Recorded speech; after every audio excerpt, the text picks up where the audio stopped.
Hello संगवारी हो मोर YouTube channel Motilal blog में आप मन के तहे दिल से स्वागत करता हूं। संगवारी हो तो संगवारी हो आप मन ला कमेंटी टेप में पूछे रहे कि रुकू सुनो रॉक स्टार के रसिया सॉन्ग चाहिए कि नहीं चाहिए, क्योंकि आप मन बहुत ज़्यादा वोट करे हो। 80 86 61 वोट आ गए। ठीक है, ज़्यादा से ज़्यादा एक दो आदमी रही जो ना के वोट करे से, बाकी ठीक है ना के बराबर है।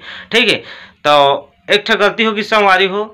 रुकू सुन आप कमेटी पोस्ट में पूछे रहे रॉक स्टार था, बाकी और रसिया सॉन्ग रुकू सुना के नहीं हो मंटू छुरिया के। ठीक है, वो भी पॉपुलर है उड़ीसा के, वो भी रॉक स्टार है। ठीक है, तो ओकर वीडियो रॉक स्टार वही दिन वो भी साथ में आ रही से, रुकू सुना के साथ में आ रही दोनों जी। तो रसिया सॉन्ग ओकरे सॉन्ग है, तो अच्छा खासा व्यू भाई, अच्छी 86 मिलियन व्यू देखे गए ओकर वीडियो ला, न्यू सम्बलपुरी सॉन्ग। ठीक है, बहुत अच्छा है रुको सुनो के रॉक स्टार के सॉन्ग। आप बढ़िया से एक भाई वीडियो में लदी से वीडियो क्वालिटी भी एक नंबर है। आप मन देखो ना खुश हो जाओ। मैं वो वीडियो खींचे नहीं, कोई दूसरा खींचे है तो मुलदी से अच्छा खासा तो अपलोड करके देखा तो आप रिस्पॉन्स का तक दूँ आप मैं नहीं जानूँ। तो चलो आगे वीडियो ला देखो और इन्जॉय।